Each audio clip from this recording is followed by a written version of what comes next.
Fala pessoal, vamos então à nossa oitava aula, nossa penúltima aula do curso de irrigação. Então se você está chegando agora, essa aula faz parte de um curso, todos os vídeos estão aí no YouTube, então basta você dar uma olhada na descrição que eu vou colocar o link da playlist do curso, tá bom? Nessa aula a gente vai aprender a calcular a perda de carga na filtragem e no bombeamento, beleza? Antes da gente começar, se esses vídeos estão sendo úteis para você, não esquece de deixar um like e de compartilhar com os seus amigos. Vamos lá. Bom, o objetivo da nossa aula então é dimensionar o bombeamento e a filtragem, certo?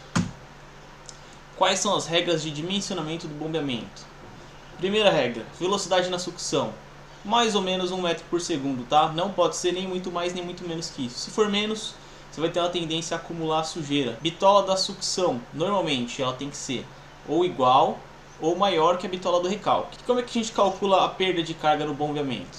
A gente tem que calcular as perdas de carga localizadas mais a perda de carga na sucção, nesse comprimento de tubulação por onde a água vai chegar até a bomba. E além disso, a gente precisa calcular a perda de carga na filtragem. A gente faz isso consultando os catálogos dos fornecedores de filtros.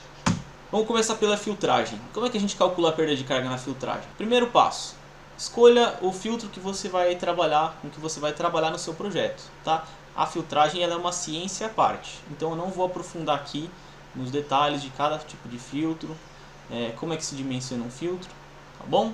Como é que se monta um sistema de filtragem. Porém, para o nosso projetinho aqui, que é um simples projeto conceitual, eu escolhi um filtro de disco simples da Azud. Então beleza, você escolheu o seu filtro, depois você vai ter que ter acesso ao catálogo dele. Para isso, vocês vão ter que entrar em contato com o fornecedor ou baixar na internet, tá bom? Que eles vão passar esse catálogo para vocês. Aqui já estou com o meu baixado, tá? Então vamos lá, quais são as informações que a gente precisa verificar aqui? Primeira informação, a bitola da nossa adutora está mais ou menos de acordo com a bitola do filtro. A gente está trabalhando com 125 mm, tá? Aqui, esse maior é 3 polegadas. Como vocês podem ver, é bem diferente, né?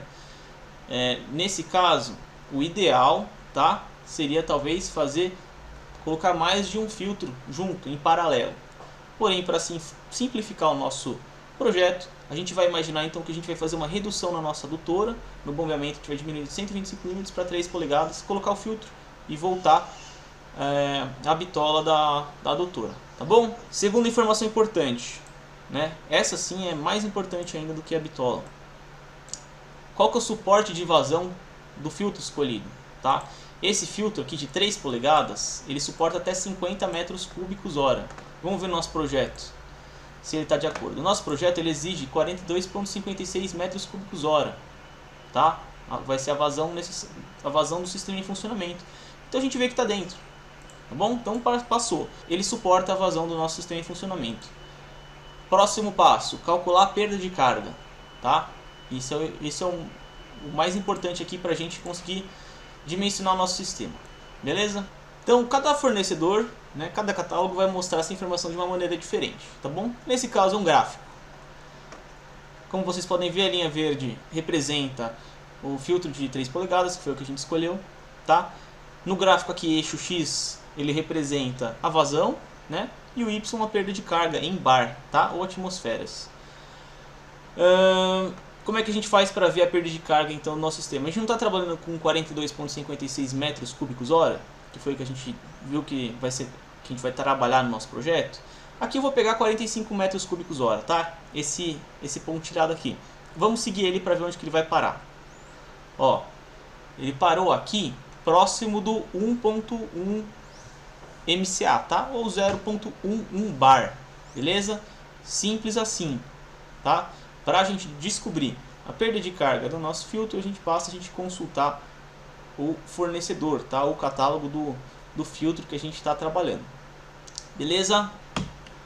Então, chegamos ao valor de 1.1 MCA de perda de carga na filtragem. Beleza, sabemos a perda de carga na filtragem. Próximo passo, calcular no bombeamento em si, tá? Então como é que a gente calcula as perdas de carga no bombeamento? Então veja bem que aqui eu coloquei perda de carga no bombeamento, são as perdas localizadas nas conexões, curvas, T's tá? Mais a perda de carga na sucção. Eu poderia ter colocado aqui a filtragem junto do bombeamento, mas por questões aí de didática eu preferi colocar separado, tá bom? Então a gente vai estar excluindo, digamos assim, do bombeamento a filtragem aqui, né? Porque a gente já fez separado esse cálculo de perda de carga, e agora a gente vai fazer das conexões e da sucção. Localizadas. Como é que a gente faz o cálculo das perdas de carga localizadas? Bom, a gente já aprendeu isso na aula de perda de carga localizada, como é que se faz, tá? Para a gente saber exatamente a perda de carga localizada, a gente teria que pegar cada conexão, né, e ver o comprimento equivalente e fazer o cálculo. Mas eu já vou avisando vocês que na prática, no dia a dia, a gente não faz isso. Estou aqui para ensinar para vocês tanto como é que se faz com exatidão, como a gente faz no dia a dia, tá? Se vocês quiserem fazer o cálculo com exatidão, tá, para algum projeto específico, é legal sim fazer. Calculem a perda de carga de cada peça de forma independente, tá? Mas no dia a dia eu vou mostrar para vocês o que eu faço. Se você está chegando agora, tá, para a gente fazer esse cálculo de perda de carga, tanto localizada como a linear da sucção, a gente vai precisar da nossa planilha para cálculo de perda de carga, tá? A gente já fez essa planilha junto em um outro vídeo, então se você está chegando agora e não tem essa planilha, eu vou deixar o link para vocês na descrição, onde eu ensino como fazer essa planilha para cálculo de perda de carga. Então vamos lá, de forma resumida, no dia a dia, como é que eu faço? Eu já fiz várias vezes esse cálculo, já tenho o meu bombeamento já pré-estabelecido, com as conexões pré-estabelecidas, e algumas vezes eu já fiz esse cálculo de perda de carga localizada. Sempre chego em um valor em torno de 50 metros de comprimento equivalente, tá? Se você tem alguma dúvida sobre comprimento equivalente, volta na nossa aula de perda de carga localizada, que lá vocês vão entender melhor do que se trata e como funciona.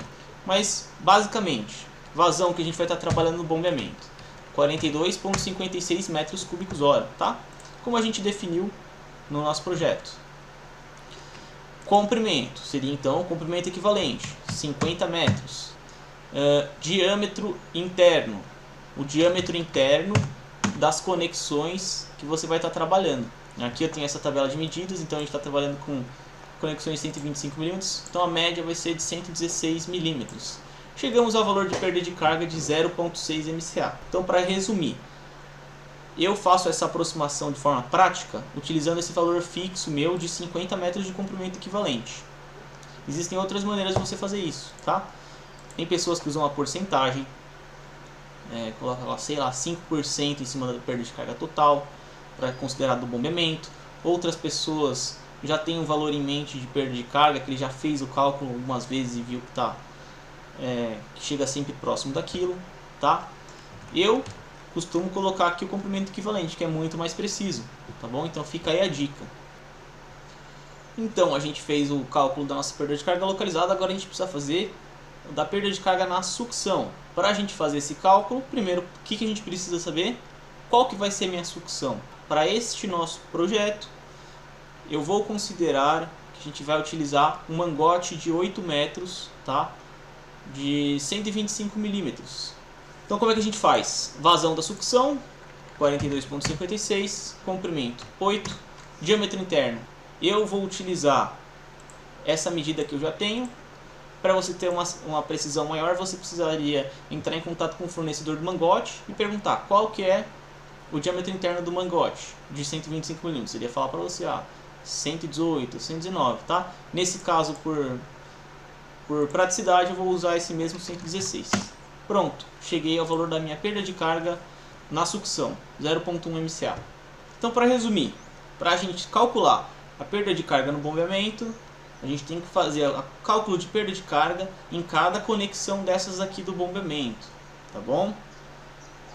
Porém, como é muito trabalhoso, no seu dia a dia você provavelmente vai desenvolver algum método mais prático, como o que eu demonstrei para vocês aí, tá bom? Então, chegamos ao valor de 0,6 MCA de perda de carga localizada e 0,1 de perda de carga na sucção, totalizando 0,7 MCA no bombeamento. Pessoal, eu tinha esquecido de um detalhe aqui, tá? Esse cálculo que a gente fez de perda de carga, a gente não considerou nenhum desnível nele, né? Sendo que não é isso que vai acontecer na prática, provavelmente. Então, eu coloquei aqui, eu corrigi, e coloquei um desnível de 2 metros, tá? Então, esse desnível de 2 metros seria a distância entre a superfície da água e a altura da bomba, beleza?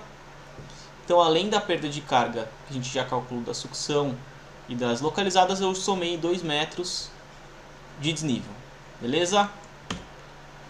Beleza, chegamos então ao nosso perda de carga na filtragem e perda de carga no bombeamento. Agora a gente consegue calcular a perda de carga total do nosso sistema, tá? A gente fez todo esse trabalho de cálculos de perda de carga para chegar nesse valor. Por que esse valor é importante? Porque eu vou conseguir saber a pressão necessária na minha motobomba para o sistema funcionar.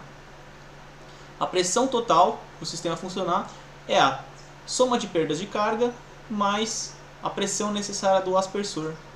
Beleza? Só para fazer um adendo aí, aqui eu coloquei o desnível separado, porém a gente embutiu o desnível já nas perdas de carga, tá bom? Então nesse caso a gente não precisa colocar o desnível novamente aqui, senão a gente estaria contabilizando duas vezes aí, essa perda de carga de desnível, beleza? Agora a gente pode calcular a perda de carga total do sistema. Como é que a gente faz isso? A gente soma todas as perdas de carga, né? Perda de carga na linha, perda de carga na derivada, na adutora, na filtragem e no bombeamento. E chegamos finalmente ao valor de 35,72 MCA. Tá bom? Como é que a gente sabe agora a pressão total do sistema? Ou a pressão que a gente vai precisar na motobomba? Soma a perda de carga total mais a pressão do aspersor. Chegamos então ao valor de 65,72 MCA. É esse valor que a gente precisava para a gente escolher a nossa motobomba. Então, mais uma vez, só um detalhe aqui, que a gente embutiu todos os desníveis dentro das perdas de carga, tá? Isso porque a gente está considerando que esse terreno ele é 100% declive.